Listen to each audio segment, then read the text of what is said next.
हर व्यक्ति को 7 दिन में ही मरना है, क्योंकि मृत्यु तो अटूल है। इसलिए कबीर ने कहा, साधो यह मुर्दों का गांव, राजा मरी है, प्रजा भी मरी है संतत जोगी, गुरु भी मरी है, चेला भी मरी है वैद अरु रोगी। कहते कबीरा एक नाम ना मरी है, एक राम नाम ना मरी है, कृष्ण नाम ना मरी है। भागवत में कुछ सुख लिखे हैं इंसान के, वो कौन से सुख हैं? पहला सुख निरोगी काया, दूजा सुख घर में हो माया, तीजा सुख पत्नी हो सुलक्षणा, चौथा सुख पुत्र हो आज्ञाकारी। कृष्ण जी के लिए ऐसे लिया जाता है कि उनकी तो इतनी सारी पत्नियां थी। ये वो लोग बोलते हैं जिन्होंने कभी भक्तों को ना भगवान की ज़रूरत होती है, बट मुझे ऐसे लगता है भगवान को भी अच्छे भक्तों की ज़रूरत होती है। तो ऐसे ही एक सच्चे हनुमान भक्त जिन्होंने अपनी आवाज़ द्वारा अपने हनुमान चालीसा, सुंदरकांड, बजरंग बाण, संकट मोचन, कितने सारे भजनों के द्वारा लोगों को प्रेरित किया है। अगर कोई ऐसा है जिसने युवाओं के दिल में हनुमान जी के लिए, स्पेशली सनातन धर्म के लिए एक अलग ही प्रेम जगाया है, तो वो हैं माननीय सम्माननीय रसराज जी महाराज, जिन्होंने सिर्फ युवाओं के दिल में नहीं बल्कि बॉलीवुड इंडस्ट्री, बड़े से बड़े नाम, क्रिकेट इंडस्ट्री, सिंगिंग इंडस्ट्री, सब के दिलों में अपनी एक अलग जगह बनाई है।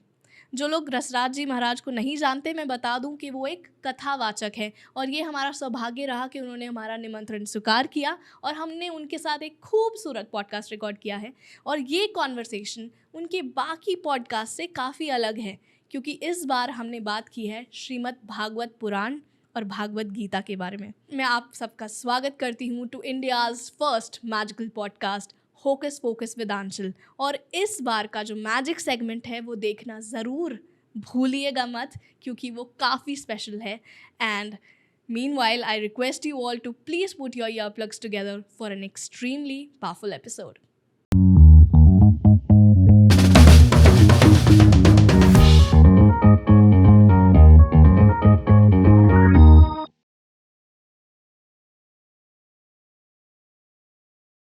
माननीय सम्माननीय रसराज जी महाराज जी, आपका होकस पोकस विद आंचल में बहुत बहुत स्वागत है। बहुत बहुत धन्यवाद। जय सिया राम। जय सिया राम महाराज श्री। शुरुआत करने से पहले मैं ऑडियंस को ये बताना चाहती हूँ कि ये मेरी आपसे पहली मुलाकात नहीं है जी। मैं बहुत सौभाग्य हूँ कि पापा, मेरे पिताश्री ने आपसे 2022 में मुलाकात हुई उनकी आपसे, और वो उन्होंने घर पे आकर बताया भी कि आज मुझे एक सज्जन पुरुष मिले हैं और क्या गाते हैं। तब से हमारा आपका संबंध है। 2022 में भी हमारे घर पे आए, और अभी वेरी रिसेंटली आपने हमारे घर पे भागवत पढ़ी, सुनाई गई। महाराज जी, अभी आपने इतने सारे पॉडकास्ट कर लिए हैं, सब जगह पे हनुमान जी की, रामलला की, सबकी बातचीत हुई है जी। तो मैं चाह रही थी कि इस पॉडकास्ट में हम शुरुआत करें भागवत से, भागवत कथा से, श्रीमद् भागवत गीता। तो आप उसके बारे में बताइए। देखिए, सबसे पहले तो भागवत और भगवत गीता अलग है। जी। भागवत का ग्रंथ भगवान वेदव्यास जी के द्वारा इसकी रचना हुई है, और जो भगवत गीता है वो महाभारत का एक पार्ट है, जी। जिसमें अर्जुन का विषाद है और भगवान श्री कृष्ण का उसको संबोधन है। भरे युद्ध भूमि के बीच में जब अक्षौणी सेना खड़ी है, जहाँ तीर कमान तने हैं, उस युद्ध भूमि में भगवान श्री कृष्ण जिसके रथ की लगाम थामे है और वो तीर कमान उठा करके चलाने को तैयार है, और देख करके एकदम डिप्रेशन में आ गया। नाय नाय नाय, मैं ये नहीं कर सकता। भगवान ने देखा, यार इसको हो क्या गया। युद्ध भूमि में, रणभूमि में जब कोई रणवीर कूद गया और वो शस्त्र हाथ में लेकर के उसको अटैक करने के लिए तैयार है, और वो उस समय डिप्रेस्ड हो जाए, माना अर्जुन हताश हो गया। किसको देखकर? ना है, ये तो मेरे सब सगे संबंधी हैं, मेरे ताऊ चाचा, मेरे पुरखे हैं, ये सब मेरे परिवार के लोग हैं। ना है, मैं इनको मारूंगा, इन पर तीर कमान चलाऊंगा। भगवान श्री कृष्ण ने देखा, वाह रे अर्जुन, कैसा खीर में नमक डाल दिया मानो। और अब श्री कृष्ण देखो ना, साम दाम दंड भेदी। आहा, जहाँ तीर कमान तने हैं, जहाँ काम न चलता था तीर और कमानों से, जहाँ काम न चलता था तीर और कमानों से, विजय नटवर की होती थी वहाँ मुरली की तानों से। भगवान श्री कृष्ण ने कहा, अर्जुन रब देख, निमित्त मात्रम धब्ब सब साचीन, तू तो निमित्त बन जा। दिव्यम ददामि ते चक्षुम, मैं तुझे दिव्य चक्षु दे रहा हूं। और तू देख, तू सोचता है कि तू इनको मारने के लिए धनुष बाण लेकर के मारने को तैयार है। नहीं, ये सब तो ऑलरेडी मरे पड़े हैं। तुझे तो मैं निमित्त बना रहा हूं, निमित्त मात्रम भव सव्य साचीन। भगवान श्री कृष्ण ने अर्जुन के द्वारा दुनिया को गीता के माध्यम से बहुत बड़ा संदेश दिया कि करने कराने वाला तो मैं हूं। जैसे बहुत फेमस वो लाइनें हैं कि भगवान की मर्जी के बिना पत्ता भी नहीं हिलता, और ये बिल्कुल फैक्ट है। हम जो कर रहे हैं ये सब पहले ही घटना घट चुकी है। अगर ये 28वां कलयुग चल रहा है तो ये सब आपके साथ पॉडकास्ट, ये सब 28वां हो रहा है। कमाल है। सब सब सब घटित हो चुका है। ऐसे इसलिए हमारे दिमाग में कभी कभी चलते फिरते वही बातें लगता है कि ये दृश्य मैंने कहीं देखा है, ये दृश्य मैंने कहीं देखा। क्यों? ये हम सब देख चुके हैं। तो भगवान श्री कृष्ण ने देखा कि अर्जुन ना है, ये कर्तव्य है तेरा। युद्ध भूमि में, रण क्षेत्र में तू धर्म का ध्वज लेकर के खड़ा है। अगर तू अधर्म की ध्वज पर खड़ा होता, तू अधर्म की राह पर होता, तो तेरे सारथी बनकर के मैं ना खड़ा होता। अगर तू अधर्म के मार्ग पर होता या तू किसी गलत मार्ग पर होता, तो सबसे पहला निर्णय तुझे ये लेना चाहिए कि मैं सच्चिदानंद रूपाय विश्वोत्पत्त्यादि हेतवै तापत्रय विनाशाय श्री कृष्णाय वयम नुमा, भागवत का पहला महात्म्य का श्लोक है। वो भगवान श्री कृष्ण कहते हैं, अर्जुन अगर तू अधर्म की, असत्य की राह पर होता तो तेरा सारथी मैं ना होता। मैं तो उसके रथ की लगाम थामता हूँ, मैं तो उसके जीवन की डोर अपने हाथ में ले लेता हूँ जो सदमार्ग पर चलता है, जो अच्छे कार्य करता है, जो जीवन में धर्म का मार्ग अपनाता है। इसलिए भगवत गीता का डिम डिम घोष है, यदा यदा ही धर्मस्य ग्लानिर्भवति भारत अभ्युत्थानमधर्मस्य तदात्मानं सृजाम्यहम्। है अर्जुन, यदा यदा ही धर्मस्य, जब जब धर्म की हानि होती है, ग्लानिर्भवति भारत, अर्जुन को भारत कह रहे हैं भगवान श्री कृष्ण ने। अर्जुन को कई नाम से संबोधन किया गीता में। एक तो है पार्थ, एक जगह कहते हैं भारत। भारत किसको कह रहा है? अर्जुन को। एक ही शब्द भारत क्या है? भारत की ग्लानि नहीं, यदा यदा ही धर्मस्य ग्लानिर्भवति हे भारत अभ्युत्थानमधर्मस्य तदात्मानं सृजाम्यहम्। मैं उस समय अवतार लेकर के आता हूँ। भगवान श्री तुलसीदास जी महाराज ने इस गीता के श्लोक को ही चौपाईबद्ध कर दिया। जब जब हो ये धर्म के हानि, बाढ़ई असुर महाअभिमानी, सीधहि विप्रधेनु सुरधरनी, करई अनीति जाय नहीं बरनी, तब तब धरी प्रभु विविध शरीरा, हरई कृपा निधि सज्जन पीरा। अतिशय देख धर्म के ग्लानि, यही तुलसीदास जी ने श्लोक को उतार डाला। तो भगवान श्री कृष्ण की गीता अद्भुत है। 700 श्लोकों की गीता, 700 श्लोक लग गए श्री कृष्ण को अर्जुन का विषाद दूर करने में। और जब भगवान श्री कृष्ण ने अंत में कहा ना, अर्जुन बस, सर्वधर्मान परित्यज्यम, सर्वधर्मान परित्यज्यम, अब सब कुछ छोड़, धर्म काम मोक्ष जो तुझे, ये सब बातों से अब तू हट जा। फिर करना क्या है प्रभु? मामेकम शरणम ब्रज, मेरी शरण में आ जा। श्री कृष्ण शरणम ममा, श्री कृष्ण शरणम ममा, श्री कृष्ण शरणम ममा। और अंत में अर्जुन ने जब देखा कि बस अब मैं श्री कृष्ण की शरण हूं, तब उसने कहा स्मृतिर्लब्धा स्मृतिर्लब्धा स्मृतिर्लब्धा, अब मुझे बहुत जन्म की सुधि मोई आई। ये भगवत गीता है। और श्रीमद् भागवत गीता जी, वो भगवान वेदव्यास जी के सुपुत्र सुखदेव जी ने गंगा के घाट पर जिस परीक्षित को मरने के लिए 7 दिन में मरने का श्राप लगा है, हम्म। वो एक एक एक एक संत महात्मा से आग्रह कर रहा है, बताओ मरना कैसे है, बताओ मरना कैसे है। दुनिया पूछती है मुझे जीना कैसे। रामचरित आर्ट ऑफ लिविंग उसका नाम है रामचरितमानस, लेकिन मरना कैसे है ये परीक्षित 7 दिन के लिए बैठ गया और मरने का हुनर सीख रहा है। आज दुनिया में कितनी भागवत की कथा होती है, जगह जगह जगह जगह जगह, सिर्फ डांस और मनोरंजन के लिए नहीं। 7 दिन हर व्यक्ति को मिले, 7 दिन हर व्यक्ति को 7 दिन में ही मरना है। रवि सोम मंगल बुध गुरु शुक्र शनि, इन 7 दिनों में ही हर व्यक्ति का मरण तय है। और इन 7 दिनों में हमें कैसे मरना है, यानी कि कितने अच्छे कार्य करना है, कितने अच्छे कार्य करना, कैसे मरना है।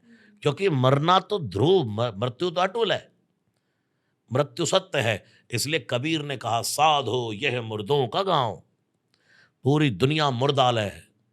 जब काशी के मरघट के मसान पर मणिकर्णिका घाट पर मुर्दा जलता हुआ देखा कबीर ने, तो अपनी कुटिया पे आकर के अपनी ढपली मजीरा बजा करके नाच करके गाया और अपनी लेखनी उठा करके लिख दिया, साधो यह मुर्दों का गांव। कौन सा गांव? बोले पूरी दुनिया मुर्दों का गांव। राजा मरी है, प्रजा भी मरी है, राजा भी मर जाएगा, प्रजा भी मर जाएगी। मरी है संतत जोगी, संतत जोगी भ्रमण करने वाला वो भी मर जाएगा। गुरु भी मरी है, चेला भी मरी है वैद अरु रोगी। जो डॉक्टर दुनिया को निरोग करता है, जो जीवन दान देता है, मरना उसका भी निश्चित है। 33 कोटि देवी देवता मरी हैं, 14 भुवन का चौधरी मरी हैं, मरी हैं संत वियोगी। सूरज मरी है, चंदा मरी है, जो सूर्य रोज निकल जाता है, जिसकी उम्र की कोई सीमा नहीं है, एक दिन तो मरण उसका भी। सूरज मरी है, चंदा मरी है संत वियोगी। फिर कबीर से किसी ने पूछा जब सब कुछ मर ही जाना है, सब खत्म ही हो जाना है, सब जब मुर्दालय है, ये मुर्दा ही हो जाना है, तो फिर काय को भगवान का नाम जपना और ये सब अच्छे कार्य करना। कबीर ने कहा बस क्या नहीं मरेगा। कहते कबीरा एक नाम ना मरी है, एक राम नाम ना मरी है, कृष्ण नाम ना मरी है। कहते कबीरा राम नाम न मरी है, जिस कारण हम जोगी साधो यह मुर्दों का गांव। तो जब श्राप लगा, वज्र बाण लगा है, वो परीक्षित जो कलयुग आया, तो पांडव जिसको साम्राज्य दे करके, अपना राज्य दे करके वन की स्वर्गारोहण करा, ये परीक्षित के लिए तो भागवत की कथा कहती है कि इतने समर्थवान राजा थे ये, और इतने उदार राजा थे ये, कि ऋषियों के आश्रमों में जाकर के अपने हाथ से बुहारी लगाते वेश बदल कर। क्यों? कि कहीं कोई मुझे पहचान ना ले, कि कहीं ये हमारा राजा परीक्षित है और कोई मेरे हाथ से बुहारी ना ले ले। तो वेश बदल करके जो परीक्षित महात्माओं के आश्रम में सेवा करता, एक तो जाने अनजाने में एक दिन ऐसा हुआ कि पांडवों का वो जरासंध का छीना हुआ मुकुट, स्वर्ण का मुकुट, उसको इसने अपने सिर पर धारण किया। इसलिए कहते हैं कि स्वर्ण जो है वो पाप की कमाई का नहीं होना चाहिए।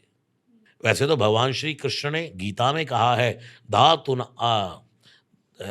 नाम अस्मि कांचनम, कि मैं धातुओं में मैं स्वर्ण हूँ, ऋषियों में मैं नारद हूँ, नदियों में मैं गंगा हूँ, ऐसे ही वृक्षों में मैं तुलसी पीपल हूँ, ऐसे ही धातुओं में मैं स्वर्ण हूँ, सोना हूँ। तो जब जिस सोने में ही भगवान श्री कृष्ण बसे हों, तो वो अधर्म का सोना कैसे हो सकता है।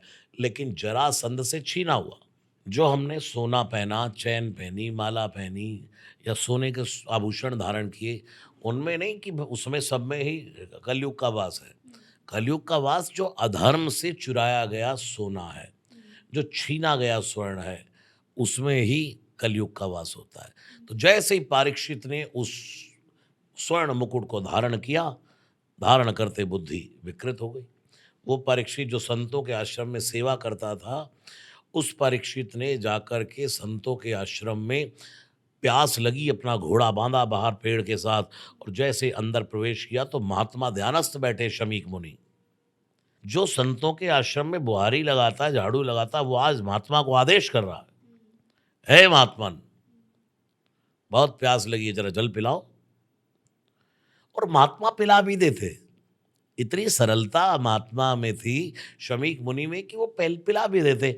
लेकिन वो इंद्रियातीत हो चुके थे, आंख बंद करके मानो ध्यानस्थ हो चुके थे, तो सुना नहीं। परीक्षित ने कहा, हे ढोंगी, हे महात्मा ढोंग करता है। और इतने में ऐसे बाण से मरा हुआ सर्प उठाया और महात्मा के गले में डाल दिया। महात्मा तो ध्यानस्थ थे, डाल करके परीक्षित चला गया। इधर जैसे ही श्रृंगी मुनि आए और आकर के देखा कि भाई महात्मा के गले में मरा हुआ सर्प कौन डाल गया ये गुरुदेव के गले में। आंख बंद करके ध्यान लगा करके देखा और कमंडल से जल लिया। जिसने भी ये सर्प मेरे पिताश्री के गले में डाला है, आज से 7वें दिन सर्पों की जाति का राजा तक्षक उन्हें डस लेगा, डस लेगा, डस लेगा। अब जैसे ही इसने जाकर मुकुट उतारा, तो मुकुट उतारते ही तो बुद्धि ठीक हो गई, समझ गया, ओहो आज बहुत बड़ा अपराध हो गया, मैंने संत के गले में मरा हुआ सर्प डाल दिया। इतने में वहाँ गौरमुख नाम के शिष्य को भेजा गया था कि जाओ उसको बताकर तो आओ कि तुझे 7 दिन में मर जाना है। जैसे ही शिष्य ने आकर के कहा 7वें दिन तुझे मरना है परीक्षित, तूने शमीक मुनि का अपमान कर दिया, तो परीक्षित नाचने लगा। क्यों नाचने लगा? इसलिए नाचने लगा कि परीक्षित ने सोचा कि संत का अपराध इतना बड़ा मैंने किया, मुझे तो 1 दिन का भी समय नहीं देना चाहिए था। करुणा तो देखो महात्मा की, 7 दिन दे दिए मुझे जिंदगी के लिए। आई मौज फकीर की तो दिया झोंपड़ा फूक। उसी समय देर नहीं की परीक्षित ने। आज के व्यक्ति को ये पता लग जाए कि 7 डेज बाद तुझे मरना है, क्या करेगा? बौखला जाएगा। पागल हो जाएगा। वो 7 दिन से पहले ही मर जाएगा। सही बात है, सोच सोच के। एक व्यक्ति ने एक महात्मा से पूछा, क्या आपको काम नहीं सताता? क्या आपको क्रोध नहीं सताता? गया महात्मा का दर्शन करने और प्रश्न कर दिया, महात्मा जी आपको बड़े ब्रह्मचारी बने घूमते हो, आपको काम वाम की वेग नहीं सताता? महात्मा जी ने कहा, यार तू कल तो मरने वाला है, तू कल मर जाएगा। उसका जवाब नहीं दिया। वो बड़े सिद्ध महात्मा थे, उसने सोचा मैं कल मर जाऊंगा। महात्मा ने कह दिया।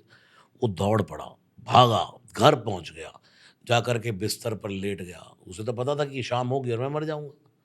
और वो सच में इतना डिप्रेस्ड हो गया, इतना डिप्रेशन उसने ले लिया, इतना उसको दिल पर लग गई बात, निराश हताश हो गया कि भाई मैं तो मरने वाला हूँ, मरने वाला हूँ। और सच में उसकी हालत ऐसी दयनीय अवस्था हो गई उसकी कि वैद्य आया, वो भी कहने लगा कि सच में ही मर जाएगा ये। क्योंकि उसने मान लिया। उसने मान लिया। इतने में महात्मा की एंट्री हुई। बेटा, गुरुदेव बचा लो मुझे। नहीं नहीं बेटा, ये बात बता, कल से अब तक तुझे काम और क्रोध का ख्याल आया? तुझे काम का वेग आया, क्रोध का वेग आया? बोले गुरुजी हम मरना है, आप काम क्रोध की बातें कर रहे हो। बेटा, तुझे 1 दिन पहले पता लगा कि तुझे मरना है। मैंने जब से जन्म लिया, गुरु से शिक्षा ली, तब से सोच के बैठा हूँ कि एक दिन मरना है, इसलिए मुझे ये सब भासता नहीं। बहुत खूबसूरत। महाराज श्री, ये बात आपने भागवत करते हुए शेयर की थी, मैं चाहती हूँ आप सब ऑडियंस के साथ ये शेयर करो कि भागवत में कुछ सुख लिखे हैं इंसान के, वो कौन से सुख हैं? ये भागवत में नहीं लिखे हैं, अदर से है। लेकिन हम जब भागवत के सच्चिदानंद रूपाय विश्वोत्पत्त्यादिहेतवै तापत्रय विनाशाय, ये 3 प्रकार के दुख, तापत्रय दैहिक शरीर का दुख, दैविक प्रकृति भौतिक संसाधनों का, इसकी जब हम वर्णन करते हैं तो फिर ये टॉपिक निकल जाता है, पहुंच जाता है कहीं ना कहीं। कि पहला सुख निरोगी काया। वही दैहिक आ गया ना। ये चौपाई भी तुलसीदास जी ने लिखी है रामचरित। जब राम राज्य आ गया, राम राज्य कैसा था? दैहिक दैविक भौतिक तापा, राम राज्य काहू नहीं व्यापा। दैहिक दैविक और भौतिक ये तीनों ताप राम राज्य में किसी को व्यापे नहीं, किसी की मृत्यु नहीं हुई। ऐसा था राम राज्य। सब नर करहीं परस्पर प्रीति, सब धर्म के मार्ग पर चलते थे, आपस में प्रेम करने वाले सब लोग थे राम राज्य में। तो जब ये उदाहरण हम देते तापत्रय विनाशाय, तब वहां कहते हैं भाई पहला सुख निरोगी काया।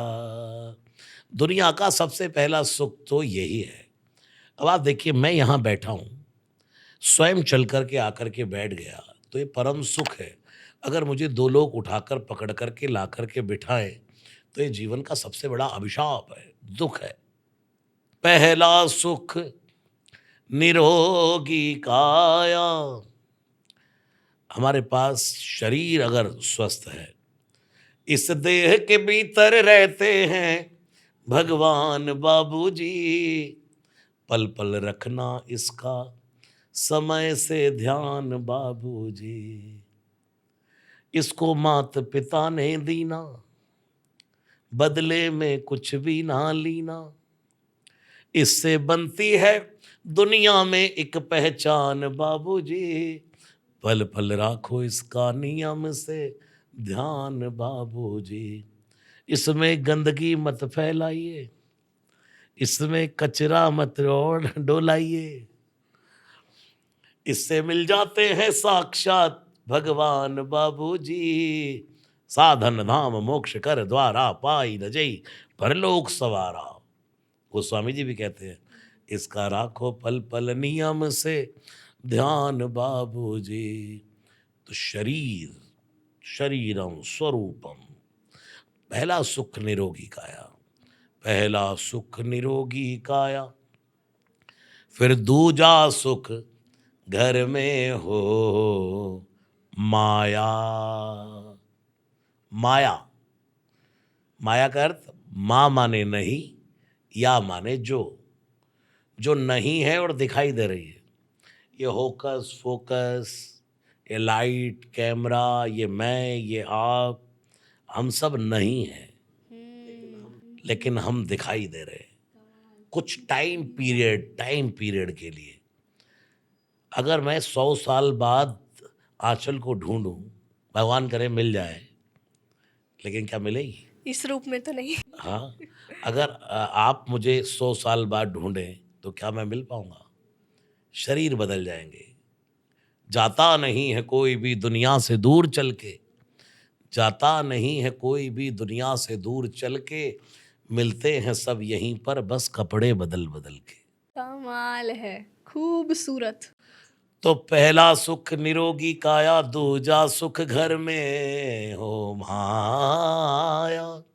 माँ माने नहीं, या माने जो। कबीर ने तो कहा है माया माँ ठगनी हम जानी। माँ ठगनी है चोटी एक नंबर की, जो दुख में सुख दिखला करके बनाती बड़ों बड़ों को हैरान। ये माया तेरी बहुत कठिन है राम। माया, माया महाठगनी है।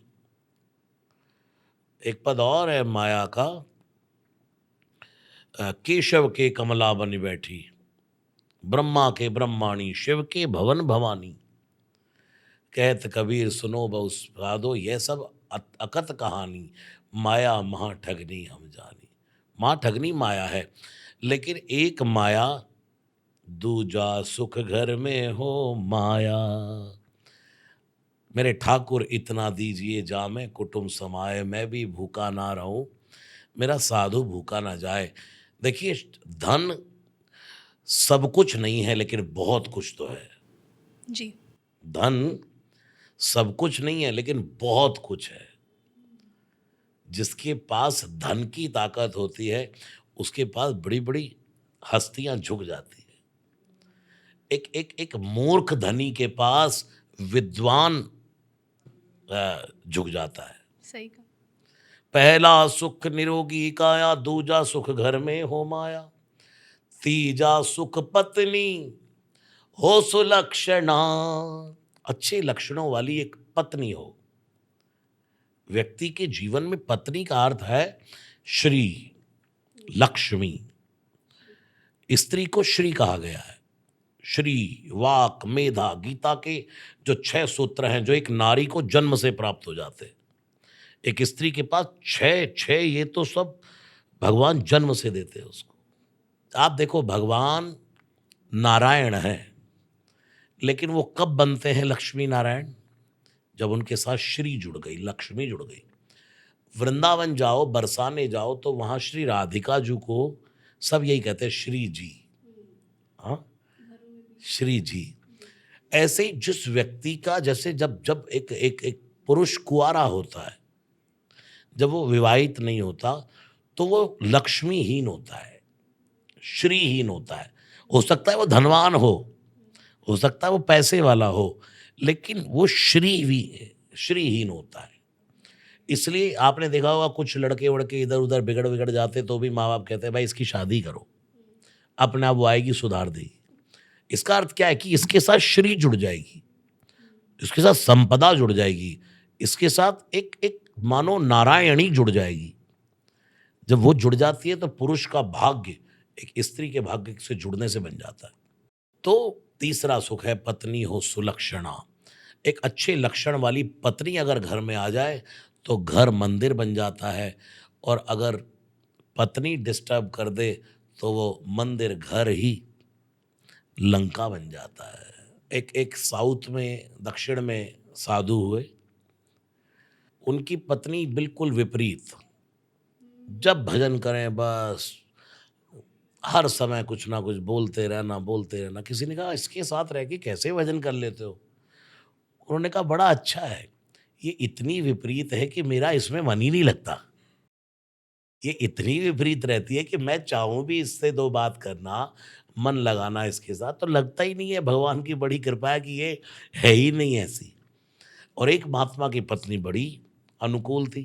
बोले अरे प्रभु, आपके घर में तो बिल्कुल अनुकूलता है।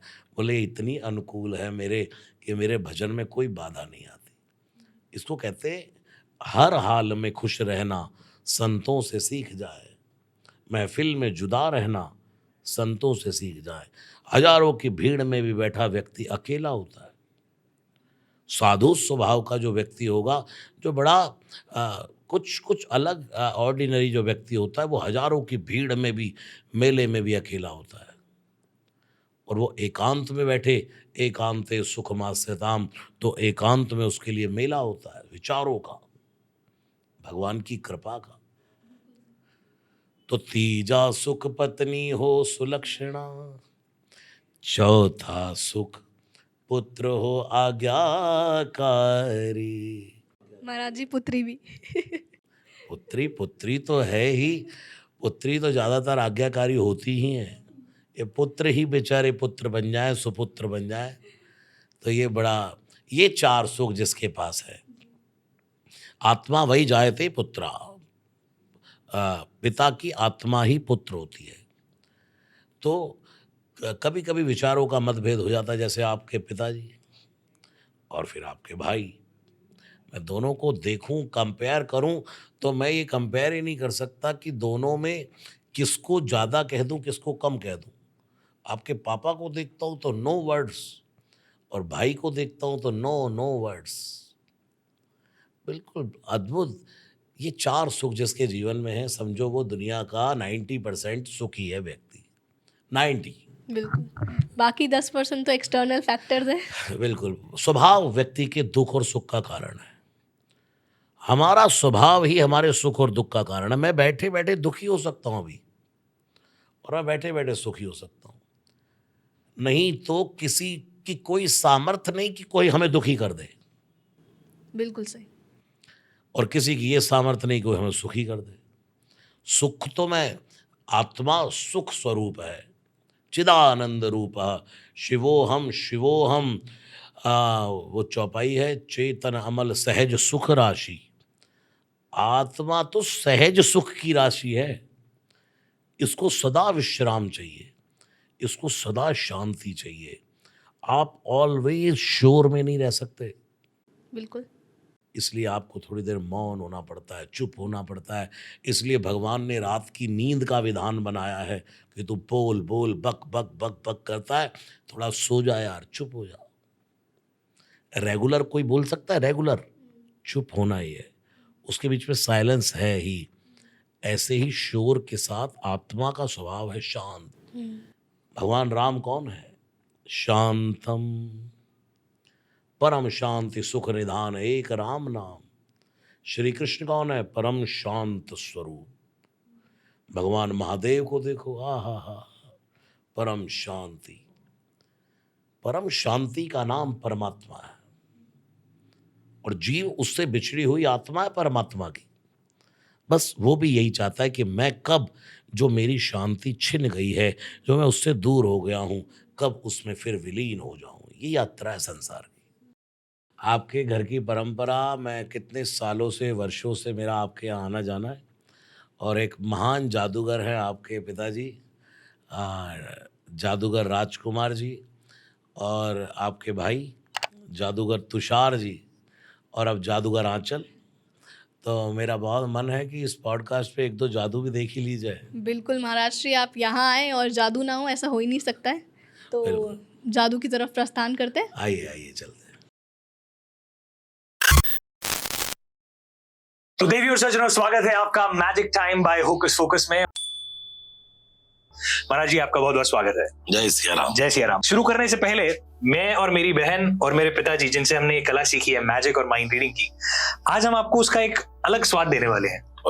और शुरुआत करने से भी पहले मैं कुछ कुछ आपको बोलूंगा, ये भी कुछ कुछ बोलेगी। आपने सिर्फ अपनी डिसीजंस के थ्रू, अपने मन में जो भी आपके डिसीजंस होंगे, अपने समझ से, अपनी जो भी आपकी एक्सपीरियंस रहा है, तजुर्बे से, वो डिसीजंस लेने हैं। कुछ डिसीजन हमने आपको खुद लेने को कहेंगे, कुछ हम हनुमान जी की कृपा पे छोड़ देंगे, क्योंकि आप उनके भक्त हैं। जैसे फॉर एग्जाम्पल, आपके सामने यहाँ पर एक डाइस रखा हुआ है। डाइस के अंदर, एक पासे के अंदर 6 अंक होते हैं। मैं इसको रोल करता हूं तो हर बार एक अलग अंक आता है। जैसे अभी 5 आया है, ऐसा नहीं कि रोल करने पर हर बार 5 ही आएगा, इस बार 2 आ गया है। ऐसा नहीं कि हर बार 2 ही आएगा, इस बार 5 फिर आ गया है। कुछ भी आ सकता है। तो मैं और मेरी बहन मुड़ जाएंगे, हम नहीं देखेंगे कि क्या आ रहा है। मैं चाहता हूं कि आप इसको रोल करेंगे, और रोल करने के बाद जो भी अंक आएगा, बहुत ध्यान से उसको अपने मन में याद कर लेंगे। एक बार नहीं, तकरीबन 2 बार मैं चाहता हूं आप रोल करें। हम मुड़ जाते हैं, हमें नहीं देखना है कि क्या अंक आ रहा है, अपने मन में रखिएगा। एक अंक हो गया, दूसरा भी? हाँ जी, एक बारी फिर से रोल कीजिए और कोशिश कीजिए अलग अंक आए। अलग आ गए दोनों। ठीक है जी, तो दोनों याद रख लीजिएगा और अपने हाथ में उठा लीजिए डाइस। उठा लिया।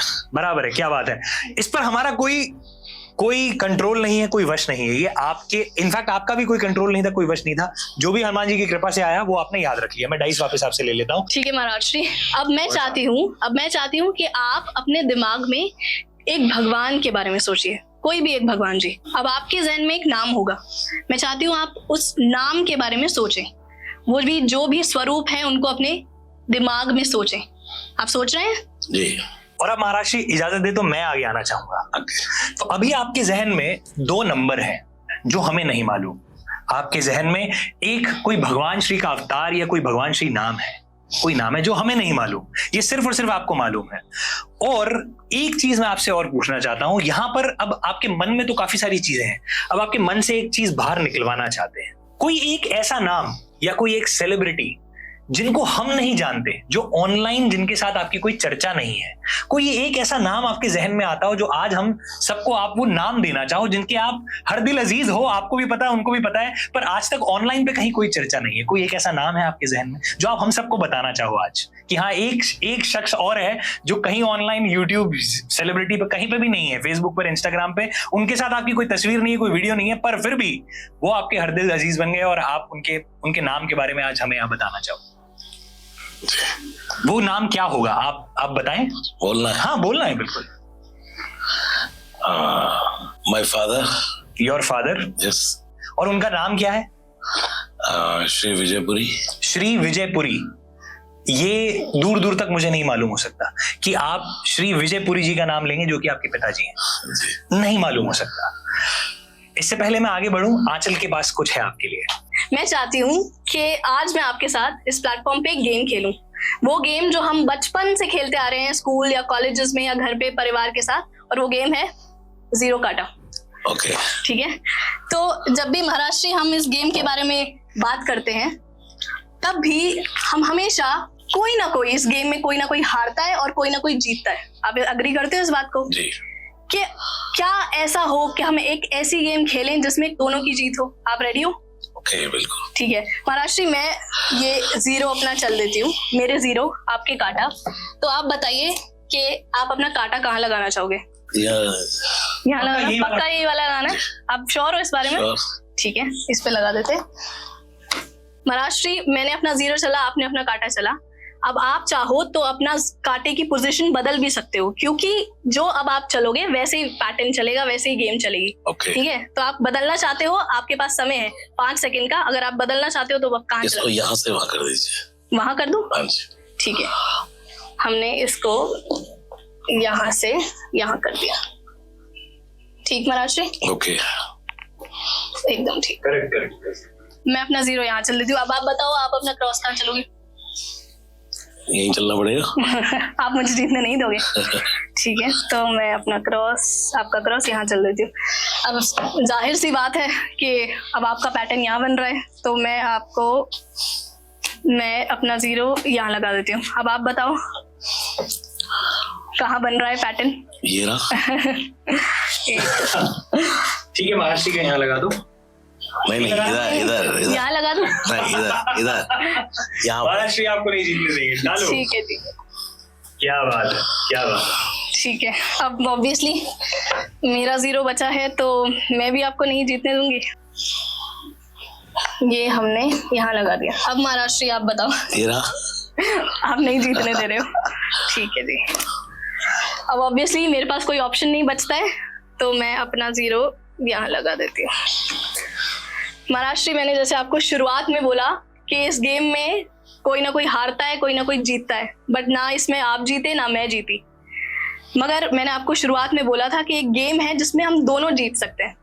इसका मतलब क्या है मैं आपको अब समझाती हूँ। जब आपके आने से पहले यहाँ पर मैंने एक बहुत बड़ी तस्वीर ली, इस करीब इस फ्रेम जितनी तस्वीर, और उस तस्वीर को 9 भागों में काट दिया, और उस 9 भागों को, उन 9 तस्वीरों को इस टाइल के पीछे, यहाँ पर मैं आपको खोल के दिखाती हूँ। हर टाइल के पीछे एक तस्वीर है, और हमें नहीं पता था कि आप क्या पैटर्न बनाने वाले हो, आप पहले क्या पैटर्न चुनोगे, कौन सी पोजीशन चुनोगे, हमें नहीं पता था।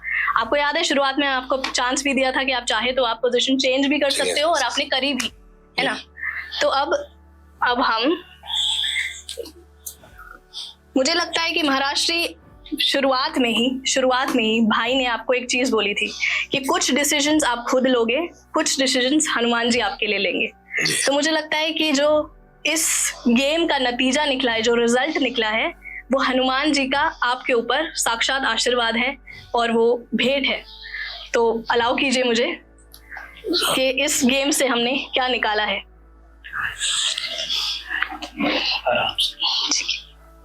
बोलो श्री हनुमान की जय। महाराष्ट्र, ये एक छोटी सी डेडिकेशन हमारी तरफ से, हनुमान जी की तरफ से। वाह वाह। आप इसके साथ तस्वीर ले सकते हैं, आ जाए। ठीक। भाई थोड़ा डाउट भी हो सकता है कि आपने जो पीछे वो चिपकाए हैं, क्या पता उसके पीछे एक अलग लेयर के ये सब बॉक्सेस लगे बिल्कुल महाराष्ट्री, ये देखिए, ये आपकी तस्वीर बनी है और ये जीरो काटा है, आप देख पा रहे हो। और अगर मैं ये आपको उखाड़ कर दिखाऊं, ये एक काटा, इसके पीछे तस्वीर है जो कि अब उतर नहीं सकती। क्लैपिंग जी। महाराज श्री, अभी तक आप अपने जहन में एक भगवान श्री के बारे में सोच रहे थे, और यहाँ पर एक कागज का टुकड़ा और कैंची, अगर आपने गौर से देखा हो तो मैं काफी देर से कुछ काटने में लगा हुआ था। अगर हल्का आपका नजर गई जी, तो काट के काफी सारे पेपर नीचे भी गिरे हैं, और काटते काटते मैंने काफी हद तक काट दिया है। मैं बेसिकली एक आकृति बनाने की कोशिश कर रहा था। काफी हद तक जो भी काटा है मैं आपको दिखाना चाहता हूँ कि मुझे नहीं मालूम कि एग्जैक्टली मेरे हाथ किस प्रकार चल रहे थे। मेरे मन में जैसा भी जो आ रहा था मैं पीस बीच बीच में से काटे जा रहा था। थोड़ा समय लगा इसमें मुझे करने में, और बार बार फोल्ड कर करके काफी सारे कागज नीचे गिर चुके हैं। मैं इसको आपके सामने खोलना चाहूंगा। आपके मन में वो जहन में नाम है जो भगवान श्री के बारे में आप सोच रहे थे। मैं जानना चाहता हूं कि आप किस भगवान श्री के बारे में सोच रहे थे। अपने अंदाज में हमें बताइए कि किस भगवान के बारे में आप सोच रहे थे। भगवान महादेव शिव। भगवान महादेव शिव। आपके मन में जो जहन में नाम था वही आकृति यहाँ पर बनकर निकली है। कागज थोड़ा सा फैल गया है, टूट गया है, कट गया है, क्योंकि कैंची से बार बार इस कागज पर कैंची चली है। तो आपको स्मृति नजर आ रही होगी, और मैं समझ पा रहा हूँ कि कैमरे में भी नजर आ रही होगी। अद्भुत अद्भुत, बहुत बहुत धन्यवाद भगवान। तो ये एक और प्रस्तुति आपके लिए, और इस प्रस्तुति के बाद महाराज श्री आपके लिए एक लिफाफा हमने यहाँ पर बना कर रखा हुआ है, जिस पर अगर आप इजाजत दें तो मोबाइल के नीचे से अब मैं पहली बार उठा रहा हूँ। इस पर आपका नाम भी लिखा हुआ है, और इसके अंदर अगर आप गौर से देखें तो एक कागज का टुकड़ा हमने फोल्ड करके रखा हुआ है जी। रखा हुआ है, और इकलौता एक ही कागज का टुकड़ा है। Focus that in the camera.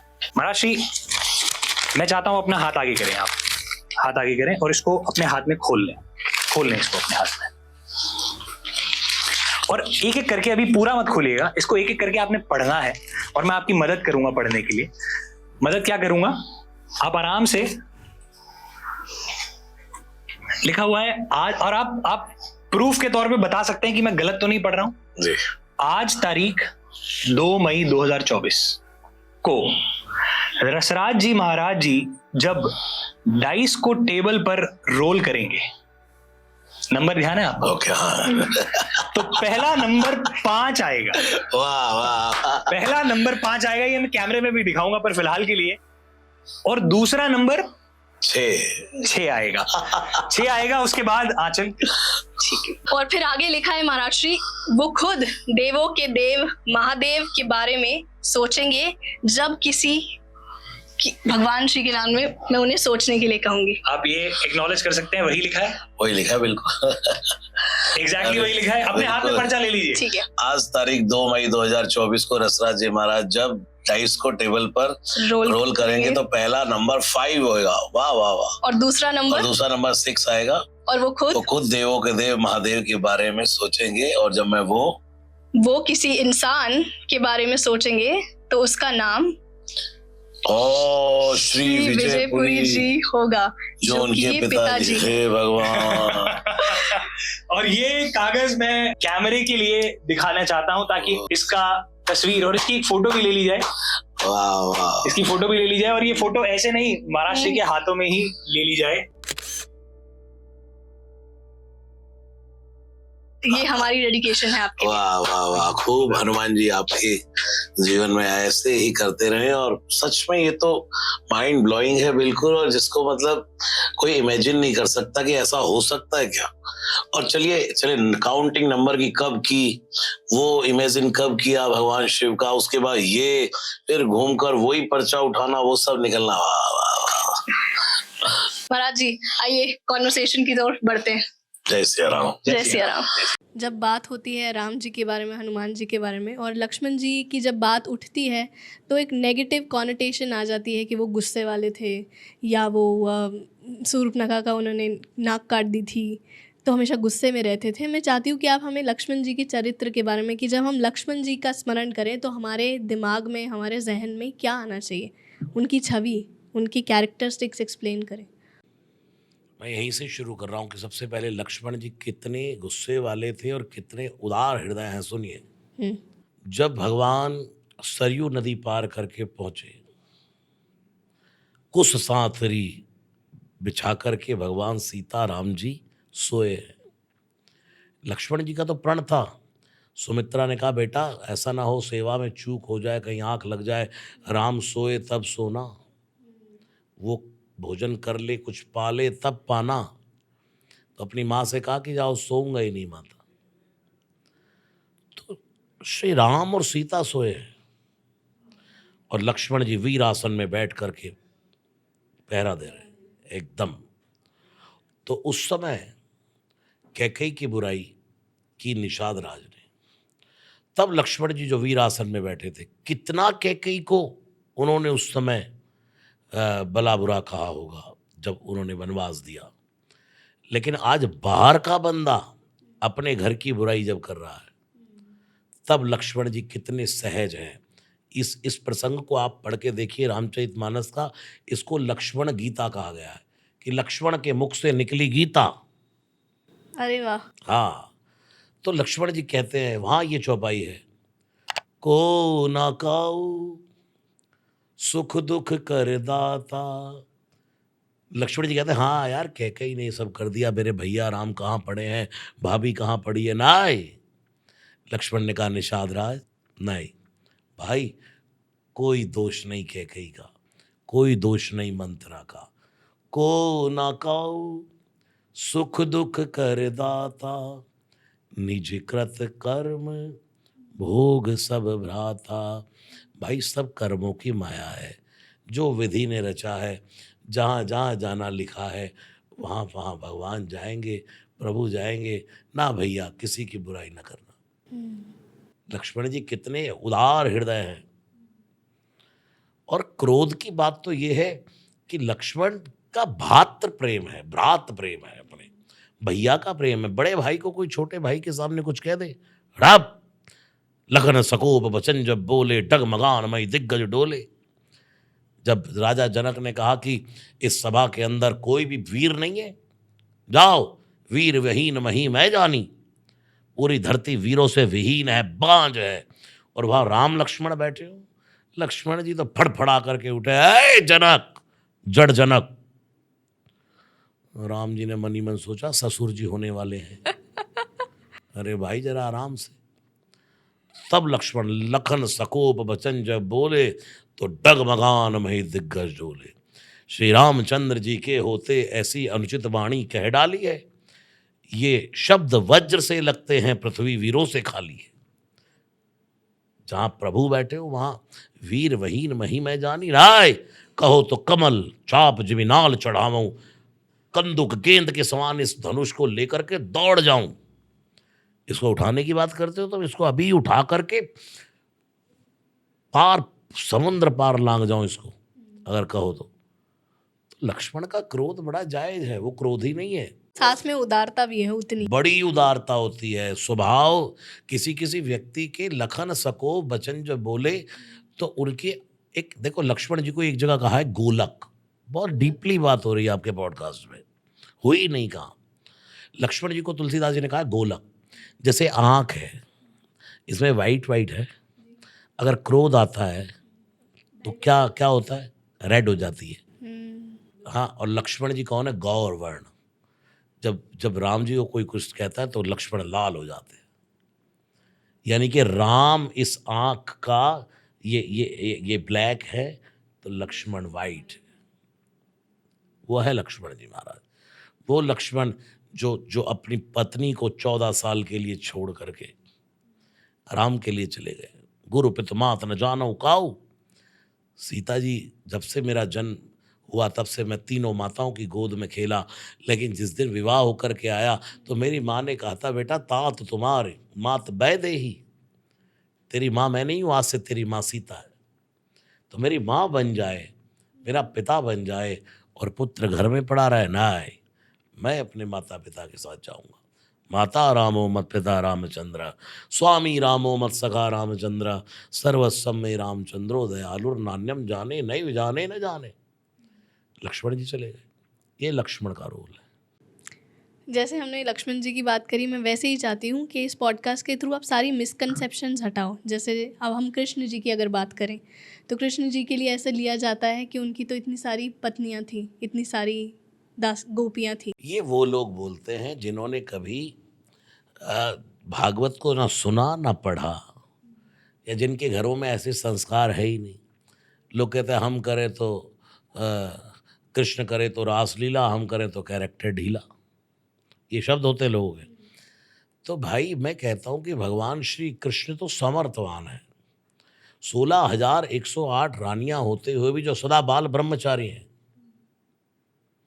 जब दुर्वासा मुनि आए और जमुना रास्ता नहीं दे रही है तो तब क्या कहा कि अगर श्री कृष्ण बाल ब्रह्मचारी हैं तो रास्ता मिल जाए, और रास्ता मिल गया, जमुना जी ने रास्ता दे दिया। तो वो आप थोड़ा सा बताओगे कि जैसे 8 पत्नियां थी उनके। भगवान श्री कृष्ण के एक एक करके विवाह हुए। पहला रुक्मणी जी के साथ, दूसरा जामवंती के साथ, तीसरा सत्यभामा जी के साथ, चौथा कालिंदी जी के साथ, लक्ष्मणा के साथ, मित्रा के साथ, वृंद, ऐसे करके भगवान के विवाह हुए। तो 16,000 जो कन्याएं जो कैद कर रखी थी भौमासुर ने, जब भगवान ने उसको मारा और छुड़ाया तो भगवान ने कहा भाई अपने गांव के पता एड्रेस सब दे दो, मैं आपको अपने राज्य कोष से भिजवाने की व्यवस्था करता हूँ। लेकिन उन्होंने कहा है प्रभु, जो स्त्री, जो कुंवारी कन्या किसी राक्षस की कैद में रहकर आई हो, आज का समाज उसको स्वीकार नहीं करेगा। माता पिता हमें स्वीकार भी कर लेंगे तो लोग हमारे माता पिता को जीने नहीं देंगे। अब हमारे पास यही उपाय है, या तो हम मर जाएं या कोई गलत मार्ग अपना लें। भगवान ने कहा नहीं, जिसको कोई नहीं अपनाता उसको मैं अपनाता हूँ। स्वीकारक है भगवान। भगवान ने बहुत बड़ा परोपकार किया, नहीं तो वर्ण संकरता फैल जाती समाज में। भगवान ने बहुत बड़ा परोपकार किया। और भूमि रापो अनलो वायु खम मनो बुद्धि रेव च, अगर गीता का सूत्र लगे तो ये सब भगवान की प्रकृति ही है, जो भगवान का ही वर्ण कर लेती है। क्योंकि पूरा संसार ब्रह्ममय है। ये जितने पेड़ खड़े हैं भगवान की हड्डियां हैं, ये जितनी घास फूस है भगवान के रोम रोम के बाल हैं। पूरा ब्रह्मांड परमात्मा का शरीर है, परमात्मा मैं है। महाराज जी मुझे करेक्ट करिएगा अगर मैं सही नहीं कह रही तो। ऐसा कहा जाता है कि राम भगवान जी हमें सिखाते थे कि मर्यादा में रहना कैसे है, और श्री कृष्ण जी हमें सिखाते हैं कि मर्यादा में रखना कैसे है। बिल्कुल। तो अगर हम हनुमान जी की बात करें तो हनुमान जी से हमें क्या सीखने को मिलता है?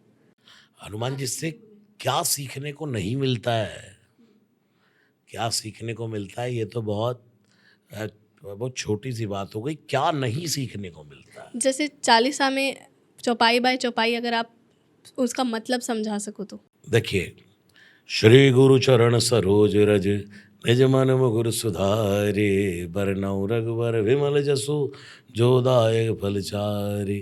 बुद्धिहीन तनु जानिकै सुमिरो पवन कुमार, बल बुद्धि विद्या देव मोहि हरऊ कलेश विकार। जय हनुमान ज्ञान गुण सागर, जय कपीश तिहु लोक उजागर। राम दूत अतुलित बल धामा, अंजनी पुत्र भवन सुत नामा। महावीर विक्रम बजरंगी, कुमति निवार सुमत के संगी। कंचन बरन विराज सुबेसा, कानन कुंडल कुंजित केसा। हाथ वज्र ध्वजा विराजे, कांधे मूंज नेऊ साजे। शंकर सुवन केसरी नंदन, तेज प्रताप महाजगवंदन। विद्यावान गुणी अति चातुर, राम काज करिबे को आतुर। प्रभु चरित सुनिबे को रसिया, राम लगन सीता मन बसिया। सूक्ष्म रूप धरि सियहि दिखावा, बिकट रूप धरि लंक जरावा। भीम रूप धरि असुर संहारे, रामचंद्र के काज सवारे। लाए सजीवन लखन जियाए, श्री रघुवीर हर्षि उर लाए। रघुपति कीन्ही बहुत बड़ाई, तुम मम प्रिय भरतहि संभाई। सहज बदन तुम रोयश गावे, अस कहि पति कंठ लगावे। सनकादिक ब्रह्मादि मुनीसा, नारद सारद सहित ऐसा। यम कुबेर दिक्पाल जहाँ ते, कवि कोविद कहि सकई कहाँ ते। तुम उपकार सुग्रीवहि कीना, राम मिलाए राजपद दीना। तुमरो मंत्र विभीषण माना, लंकेश्वर भय सब जग जाना। युग सहस्त्र जोजन पर भानु, लील्यो ताहि मधुर फल जानु। प्रभु मुद्रिका मेल मुख माही, जल दिलांग गए अचरज नाहि। दुर्गम काज जगत के जेते, सुगम अनुग्रह तुमरे देते। राम दुआरे तुम रखवारे, होत न आज्ञा बिन पैसारे। सब सुगल है तुम्हारी सरना, तुम रक्षक काहू को डरना। आपन थे सवारो आपै, तीनों लोग आग दे कापै। भूत पिशाच निकट नहीं आवे, महावीर जब नाम सुनावे। नासै रोग हरे सब पीरा, जपत निरंतर हनुमत बीरा। संकट ते हनुमान छुड़ावे, मन क्रम वचन ध्यान जो लावे। सब पर राम तपस्वी राजा, तिनके काज सकल तुम साजा। और मनोरथ जो कोई लावे, सोई अमित जीवन पर पावे। चारों जुग पर ताप तुम्हारा है, पर सिद्ध जगत उजियारा। साधु संत के तुम रखवारे, असुर निकंदन राम दुलारे। अष्ट सिद्धि नवनिधि के दाता, असवर दीन जानकी माता। राम रसायन तुमरे पासा, सदा रहो रघुपति के दासा। तुमरे भजन राम को पावै, जन्म जन्म के दुख बिसरावै। अंतकाल रघुबरपुर जाई, जहाँ जन्म हरि भक्त कहाई। और देवता चितना धरई, हनुमत से सर्व सुख करई। संकट कटे मिटे सब पीरा, जो सुमरे हनुमत बलवीरा। जय जय जय हनुमान गोसाई, कृपा करो गुरुदेव की नाई। जो शतबार पाठ कर कोई, छूटे बंदी महासुख होई। जो ये बड़े हनुमान चालीसा, होय सिद्ध साखी गौरी सा। तुलसीदास सदा हरिचेरा, की जय नाथ हृदय मां डेरा। पवन तनय संकट हरन, मंगल मूर्ति रूप। राम लखन सीता सहित हृदय बसो सुरभूप। तो ये पूरा हनुमान चालीसा आपके पॉडकास्ट पर हो गया। हनुमान चालीसा का अर्थ करने बैठे तो 40 चौपाइयों का 40 दिन में भी नहीं होगा। इतना समझ लीजिए, हनुमान जी से युवानों को ये सीखना चाहिए। विद्यावान गुणी अति चातुर। सबसे पहले युवानों को विद्या अर्जित करनी चाहिए। विद्यावान बनो, जो बनना है उसका हुनर पूरे अच्छे से ग्रहण कर लो। गुणी अति चातुर, अति चातुर नहीं बनना है, लेकिन अति चातुर कौन?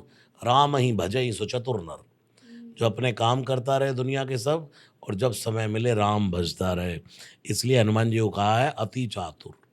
विद्यावान गुणी अति, राम काज करिबे को आतुर। जो सदा राम काज करने को आतुर रहे, उसका नाम है हनुमान। तो ये चौपाई युवानों को अपने अंदर धारण कर लेनी चाहिए कि मुझे विद्यावान होना है, गुणी बनना है, अति चातुर बनना है, राम भजना है, और राम काज करने के लिए आतुर रहना है। राम काज करने का ये नहीं राम जी के मंदिर में झाड़ू लगाना है, भंडारा में सेवा, ये सब तो करना ही है, लेकिन राम काज का अर्थ है अच्छे काज, शुभ कार्य, किसी को प्रसन्नता देना, दूसरों की हेल्प करना, जहाँ ज़रूरत है वहाँ खड़े हो जाना, ये राम काज है। ये युवानों को हनुमान जी से सीखना चाहिए। बहुत खूबसूरत। आप विश्व भर में प्रचलित हो, आपका जो ज्ञान है, आप बिना किताब खोले, बिना किसी चीज़ को पढ़े, अपने अंदर से अपनी नॉलेज के साथ, अपनी विजडम के साथ कथा करते हो, उसको प्रणाम। आपकी जो संगीत के ऊपर पकड़ है, जो आपके स्वर हैं, स्वयं सरस्वती माता आपके कंठ में विराजमान है, उसको भी प्रणाम। बट मेरी जो आपके साथ क्लोज एसोसिएशन रही और मैंने आपको ऑब्ज़र्व किया, मैंने ये जाना कि जो आप की पर्सनालिटी है ना, जो आपकी स्टोरी टेलिंग है, जो आपकी वॉइस मॉड्यूलेशन है, जो आपकी बॉडी लैंग्वेज है, जिस तरीके से आप 100, 150, 500 लोगों तक 5 घंटे तक रोक कर रखते हो। क्योंकि मैंने अभी तक ऐसा ही सुनते आई थी, जब कोई कथा करने जाता है तो लोग उबासियाँ लेने लगते हैं, नींद आने लगती है। बट आपकी जो प्रेजेंटेशन है, आपका जो वॉइस मॉड्यूलेशन है, जो इन तीनों चीज़ों को कंबाइन करके आपने हमारे सामने ये प्रस्तुति दी है, जो आप कर रहे हो यूथ के लिए, वो अद्भुत है, उसको प्रणाम है, वो कमाल है। और ये मेरा सौभाग्य रहा कि आप घर में भी आए, आपने भागवत कथा की, मेरे जन्मदिन पर भी मुझे आशीर्वाद मिला, और आज मेरे पॉडकास्ट में आकर भी आशीर्वाद दिया। जाते जाते आप पॉडकास्ट के लिए एक चौपाई कोई भी। राम राम राम राम राम, रिद्धि सिद्धि संपत्ति नदी सुहाई। उमग अवध अम्बुद कहाँ आई। जब भगवान राम आए ब्याह करके, तो रिद्धि सिद्धि संपत्तियों की नदी अयोध्या में बाढ़ की तरह घुसने लगी। ऐसे ही आपका ये पॉडकास्ट और समृद्ध बने, सिद्धियों को प्राप्त करे, शुद्धियों को प्राप्त करे, और सब भगवान की कृपा आपको प्राप्त हो, ऐसी मंगल कामना करते हुए प्रणाम। जय सिया राम। जय श्री राम। राम। पता है, पॉडकास्ट ख़त्म होने के बाद महाराज जी ने कहा कि ये उनकी सबसे ज़्यादा डीप कॉन्वर्सेशंस में से एक थी। मैंने पूरी कोशिश की है इस पॉडकास्ट में कि मैं हनुमान जी की कथाओं के बारे में कम डिस्कस करूं, क्योंकि वो ऑलरेडी हनुमान जी के बारे में काफ़ी सारी पॉडकास्ट पे बातें कर चुके हैं। तो हमारी ये पूरी कोशिश रही कि हम आपके समक्ष कुछ नया लेकर आएँ, बट हमारे पास समय की थोड़ी सी पाबंदी थी, इसलिए ये पॉडकास्ट जल्दी ख़त्म हो गया है। बट हम कोशिश करेंगे कि हम उनके साथ एक सीक्वल एपिसोड के साथ वापसी आएँ, और आप अपने कमेंट सेक्शन में ज़रूर बताइए कि आप किन किन टॉपिक्स के बारे में उनसे सुनना चाहते हैं। Also thank you so very much for supporting hocus focus with Aanchal. अगर आप मेरे चैनल पर पहली बार आए हैं तो मैं आपको बता दूं, ये इंडिया का फर्स्ट मैजिकल पॉडकास्ट है जहां पर एवरी थर्सडे मैं करती हूँ अलग अलग एक्सपर्ट्स एंड लीडर्स से बातें, जहां पर मी बीइंग अ मैजिशियन मैं उनके साथ मैजिक भी परफॉर्म करती हूँ। एंड ऑन सैटरडेज हम करते हैं कुछ दिल की बातें, कुछ डेली रियलाइजेशंस पर चर्चा। तो अगर आप अपनी नॉलेज को अपग्रेड करना चाहते हो, एंटरटेन होना चाहते हो या फिर एक इमोशनल कनेक्ट बिठाना चाहते हो, then this is the channel for you. So I would request you all to please subscribe to our channel Miss Travel Potter, because A, it is free, and B, हम बहुत ज़्यादा मेहनत कर रहे हैं. And also subscribe to our new channel Hocus Pocus with Anchal Shorts. And I will see you again on every Thursday and Saturday 7 p.m.